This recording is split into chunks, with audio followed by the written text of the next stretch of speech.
Hello mga kabudgets! Welcome back to our channel, or if you're new here, hi! Welcome to Live Budget channel. My name is Leia, and in this channel I do cash stuffing, budgeting, and everything in between. So if you like this kind of content, go hit the subscribe button and the notification bell beside to be updated in my future uploads. So just to give you an update with what's happening with our lives, diba, ganito.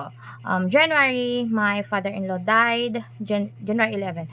January 17, my husband got into an accident, motor accident. Tapos hanggang ngayon hindi pa namin nakukuha yung motor niya.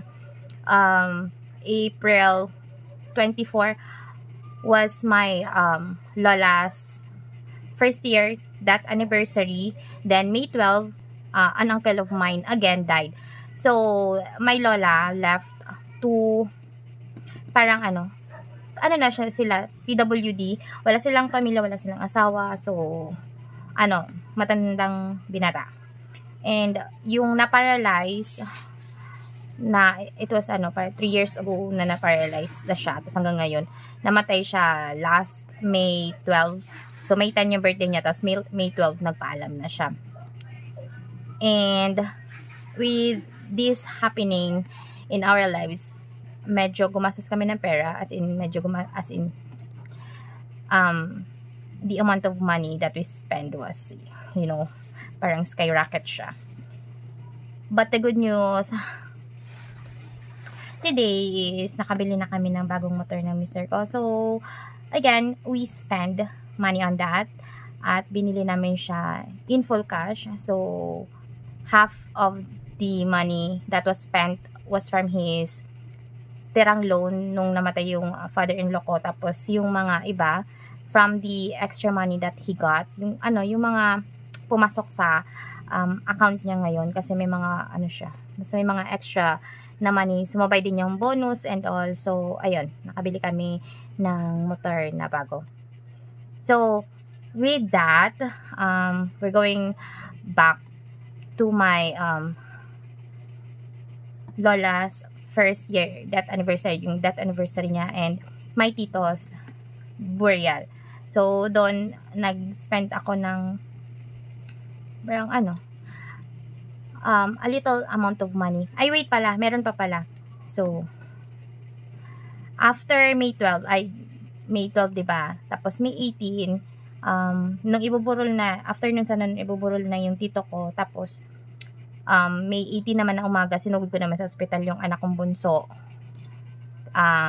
Kasi sumakit yung tiyan niya, tapos nag-LBM siya. So, yung findings is acute gastritis, tapos moderate dehydration.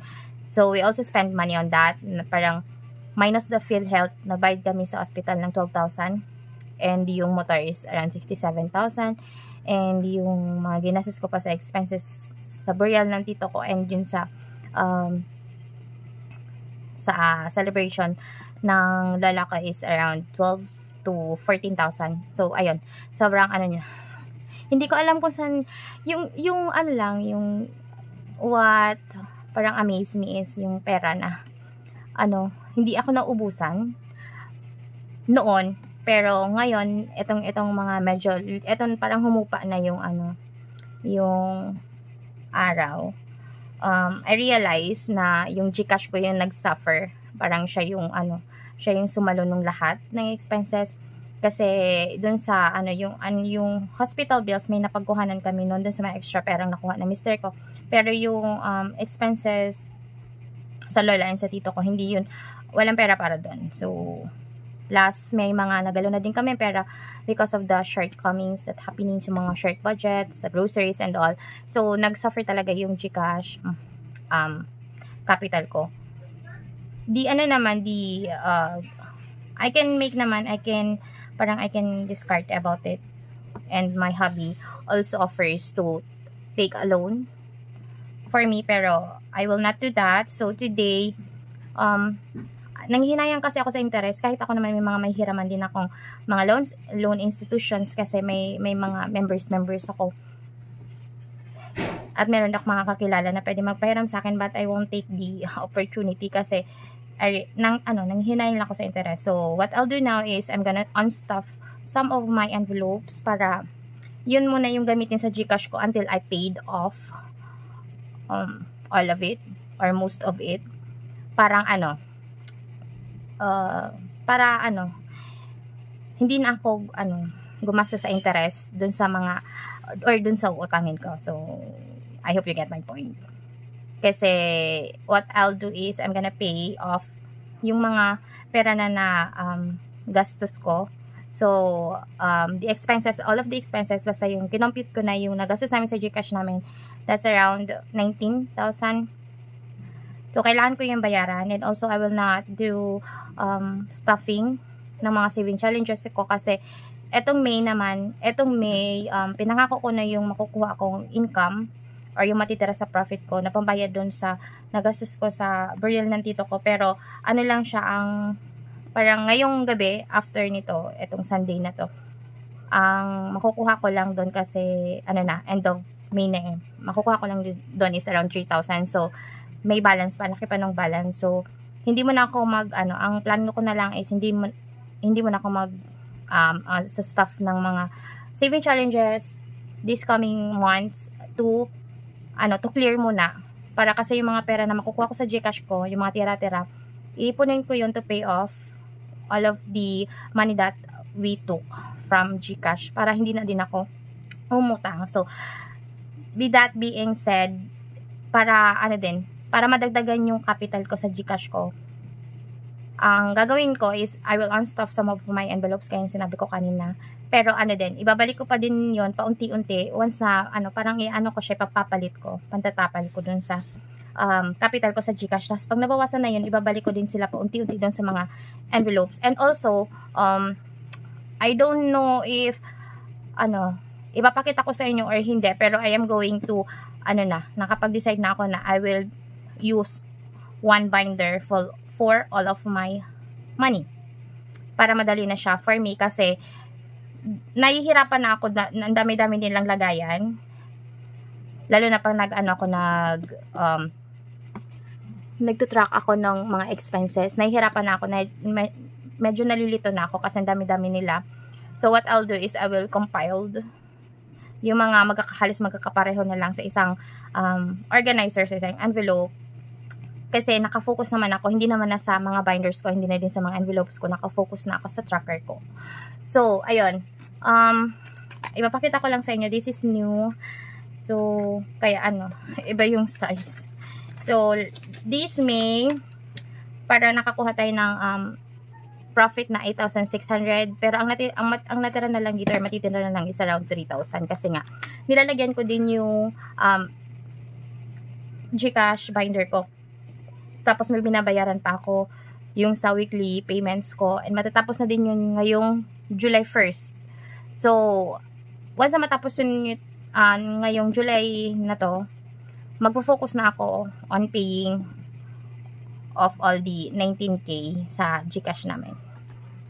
So, today, ito yung gagamitin ko. Dito ko ililista lahat ng makukuha ko sa mga envelopes. So this is 24 budget planner, one way to financial freedom, monthly budgeting by printing body or LPH budget. Etong plus 24 saving challenges. So ayun, na lang natin, gagawin ko na lang ata is yung yung kasi ginagawa ko pa din naman yung mga weekly saving challenges ko, kahit pa paano nilalagyan ko yon. So pag ipon naman yun, ang ilalagay ko naman yun sa aking 100 envelopes saving challenge binder. So kaya ginugusto ko or inaasikaso ko na mabayaran lahat, kasi I want to focus on my 100 envelopes para at least makasave tayo yung 25,000. So basta yun lang yung goal ko, is 25,000. So let's start with ayusin ko mga ito dito nakaharang. So let's start with this binder. Itong binder na to, aalisin ko na sila lahat dito. So phone,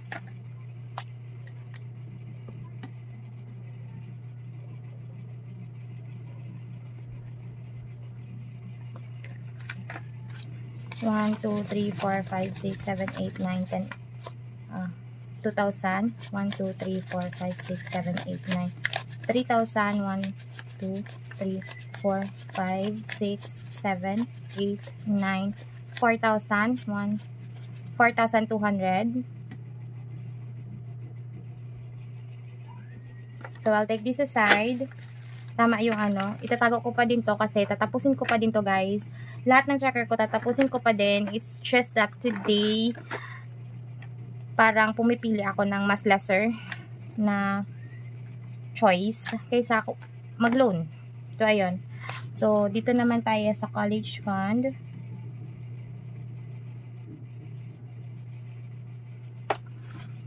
I'm going to take out 3, 4, 5, 6, 7, 8, 9, 10, 11, 12, 13, 14, 15, 16, 17, 18, 19, 20, 21, 22, 23, 24, 25, 26, 27. So, that's 2,700. Nalulungkot lang ako kasi yung mga ano to, mga perang to, inisa-isa ko talaga, iniipon ko at tinatabi ko talaga yung mga bago. So, lahat ng mga nandito, mga bago yan, and mga super crispy yan ng mga money. Pero, today, no choice. So, 18th birthday.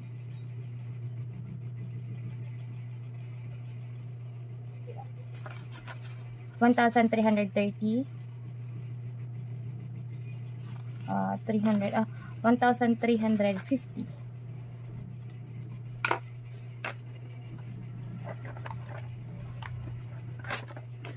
So, lemons. 100.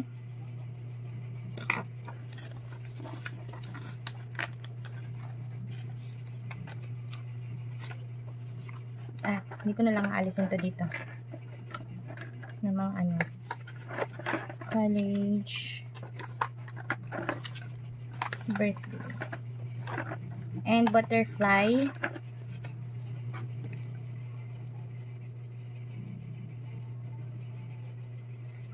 One, 2, 3, 4, 80.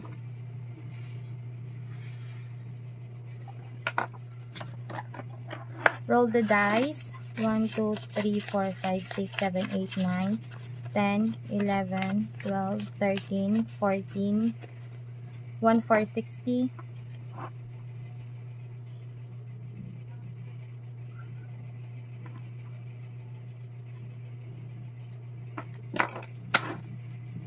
So, dito pa lang, medyo malaki na yung amount na nakuha natin. So, malaking tulong na to sa GCash ko. Okay pa naman sana yung GCash ko, guys. Kaya lang, ano kasi ako, nahihirapan ako kasi naubusan ako lagi ng barya. So, ito ata, hindi ko na to dito aalisin. Ito na lang na pera ko dito. For savings. This is mine. So, savings 1,400. Meron pa din akong pera sa GCash ko, I mean sa RCBC ko, around 12,000. Pero ano, dapat may matitira doon na 3,000 sa sa account para hindi siya ma-close or hindi ma-penalty. Titingnan ko kung kukunin ko pa yung 9,000 or 8,000 doon para lang at makatulong din dito. Pero as of now, kung ano yung nandito, yun naman na yung gagamitin ko. So, that's 150. Once, giveaway.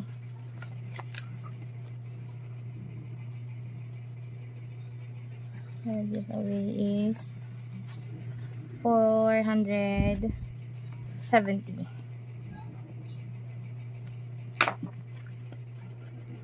Christmas 3, 4, 5, 6, 7, 8, 9, 10, 11, 50. Nakikita nyo, guys, sobrang bago ng mga pera na nandito kasi tinatago-tago ko talaga. Sa pinakakatago-tago ko talaga sila. Kaya lang ngayon,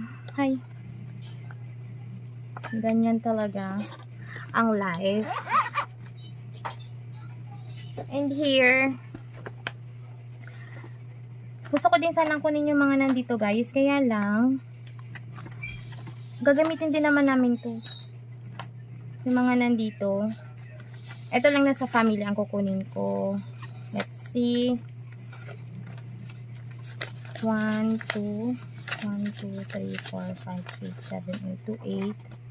Family. Ito na tayo. Family. 2, 8. So, ayan. Ito, hindi ito. Tingnan ko nga kung meron pa dito. Ay, wag na to. Hindi ko na to kailangan. Ito yung sa emergency fund kasi kinuha ko na dito yung 7,000.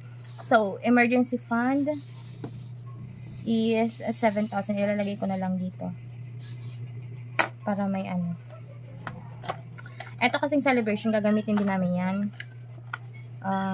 Sa computer, ito. Kunin natin to. Computer. 750.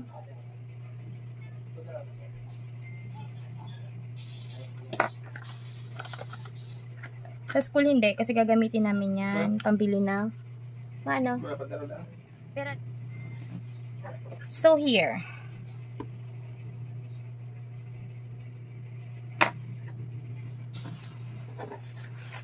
Ayusin ko lang muna ito. Puro barya. Ito yung kailangan ko ngayon. Kailangan ko ng barya. Kasi wala na akong barya sa Gcash namin. Nandun puro na thousands. Kasi nga, konti-konti kailangan mag-withdraw. Pag nagwi-withdraw ka sa ATM, ang ilalabas 500 or 1,000. So, hirap maghanap ng hundreds. Ay, wala na. Wait lang. I'm back, guys. Ayusin ko ulit to.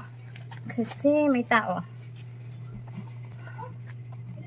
Yung hirap ko sa pag-iipon ng mga perang to. Yung mga medyo crispy, yung mga super crispy.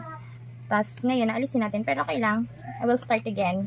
Once maging okay na ang lahat. Para,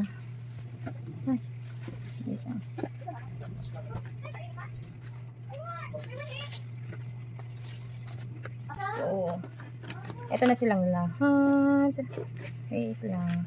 Dami hundreds. And 50s. Yung yung lagayan ko ng pera, simot na. Wala na siyang kalaman-laman. Kaya, super need ko tong mga hundreds na to. So, ayun. So, ito na siya, guys. Ito na lahat ng pera. Lalagay natin siya. I-compute natin to lahat. Kung magkano lahat. Yun nakuha natin. So, 42 plus 27. 27, yes. 27 plus 150, 100, 480.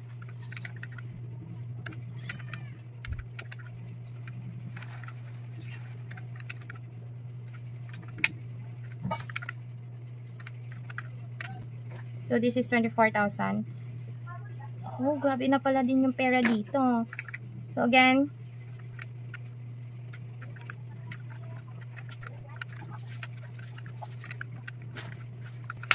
so, the total is 24,010 pesos. Pero dahil naalis ko na yung 7K dito. So, may 17K akong naipon. And this is actually quite close to the amount na nakuha ko sa Gcash, which is 19,000. So, eto na siya, guys. Again, eto na siya kakapal. Yung co-op na sinalihan ko, they offered me this time na 19,000 ata. 19,000 na loan. Pero hindi ko iti-take kasi nanghinaya ako sa interest. So, let's check if we got the right money. 1, 2, 3, 5. 1, 2, 1, 2, 3, 4, 5, 6, 7, 8, 9, 10, 11. 12, 13, 14, 15, 16, 17, 18, 19, 20, 21, 22, 23, 24, 25, 26, 27, 28, 29, 30, 31, 32, 30, 34, 35, 36, 37, 38, 39, 40, 42, 43, 44, 45, 46, 47, 48, 49, 50, 51, 52, 54, 55, 56, 57, 58, 59, 60, 61, 62, 63, 64, 65, 66, 67, 68, 69, 70, 71, 72, 73, 74, 75, 76, 77, 78, 79, 80, 81, 82, 83. So, that's 8,300. Ito naman, 1, 2, 3, 4, 5, 6, 7, 8, 9, 1,000, 1, 2, 3, 4, 5, 6, 7, 8, 9, 2,000. Minus 1, 2, 3, 4, 5, 6, 50. 1, 2, 3, 4, 5, 500, 160. So, we have the right number, guys. Today, I on stuff 17,000 and 10 pesos. 24,010 sana to. Kaya lang, like I've said, kinuha ko na yung 7,000 sa emergency fund namin. So, ginagamit ko na siya. Parang last week pa. So, ayun. Ito na lang yung nakuha natin. And this will be a big help kaysa mag-loan ako. Ito na lang. Madadagdagan din naman to kasi magbabayad pa ako ng 3,000 bukas. Pandagdag din sa So, malaking tulong na siya para hindi na ako mag-loan. So, ayun. Though may options naman, pinipili ko kasi yung options na mas maano yung peace of mind ko. Kasi pag umutang na naman ako, mahirapan na naman ako. Kasi ang gusto ko nga is makapag-ipon na sana this year. Kaya lang, yung mga mga circumstances kasi, mga situations na hindi mo naman gusto, pero baka kasi sabihin nyo na hindi ko naman obligasyon yung sa tito ko and yung sa lola ko. Pero guys, when you are in that situation, mapipilitan ka talaga kasi kawawa. May naman may papagkukuhaan na naman ako. So, ayun, pinili ko na lang. Naawa kasi ako kasi yung sa lola ko kasi, di ba sabi ko sa inyo, gumastos din ako doon nung naburol siya. Choice ko din yon kasi pinangako ko yan sa kanya. Ito yung tito ko, hindi ko naman siya talaga pinangako, pero no choice ako guys, kasi kawawa talaga. Kung hindi ako tutulong, meron naman, may pagkukuhanan naman daw, walang budget para doon, kailangan kong ipilit yung budget para doon. Pero nandun ako sa sitwasyon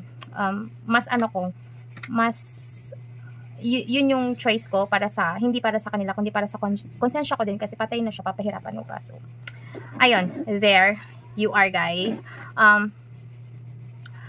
Hindi ko alam kung mag-video pa ba ako or something kasi this situation nga is kinda mahirap, and yung sitwasyon ko ngayon medyo iba na siya, hindi na siya tulad ng dati na super focus na ako sa mga binders ko. Ngayon kasi hindi, mas parang siya, medyo nag-level up siya for me, kung hindi para sa inyo, pero for me medyo na siya, parang nag-graduate na ako dun sa super daming binder na super addicted to binder.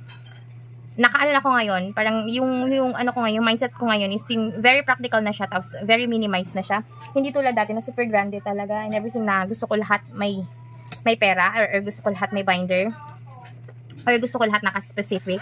Ngayon kasi, na-testing ko na medyo nag-work naman sa akin yung tracker, so why not parang testing it more, na baka din yun, pag mag-work din, pero kung hindi, di ba balik tayo sa dati. And ito pala, pinakita ko nyo lang sa inyo kasi this will be my my binder. Tapos ito, papalitan ko to, pagagawa ko ulit ng bagong mga categories and mga labels. And this guys, ito, lahat ng etong binder na to, hindi to kasama, pero kung gusto niyo isasama ko pa din itong mga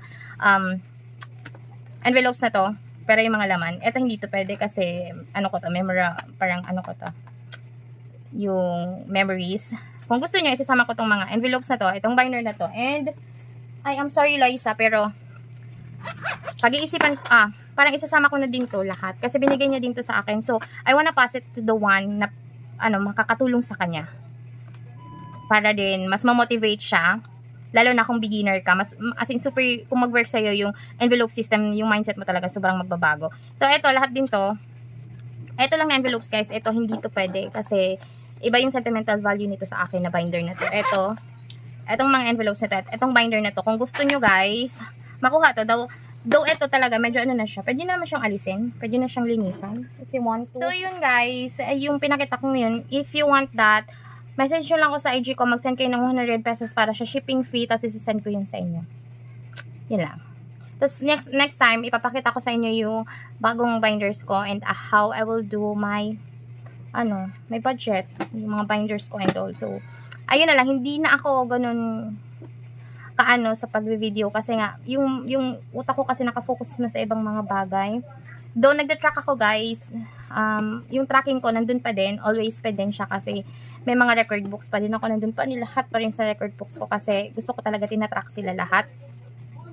Pero yung pag-video kasi, nahihirapan ako kasi mag-set up pa and all, mag-edits pa and all. Mas tahimik yung yung sistema ko, yung utak ko, pag ginagawa ko siya dun sa lugar na comfortable ako, dito kasi hindi. So ayan, thank you so much, and to those who are messaging me, pasensya na po kayo ha, kahit sa mga videos na hindi ata ako nakakapag, kasi iba po kasi yung utak ko ngayon. Nasa ano siya, nasa Mars. So, hindi ako makapag-focus. Nililibang ko nga yung sarili ko kahit sa K-drama ngayon, hindi na ako nagkakaroon ng oras. So, ayun po. Again, thank you so much guys. I'll see you next time. Always remember that it's not our salary that makes us poor, it's our spending habit. So, DM me on my IG. Bibigyan ko pa kayo ng iba pa. So, hindi lang yon, may mga used and unused ako ibibigay sa inyo. So, ayun lang, shipping fee lang guys. See you again next time. Bye. I love you. God bless you. And have a great weekend or weekdays depending kung kailan ko ipopost to. Bye!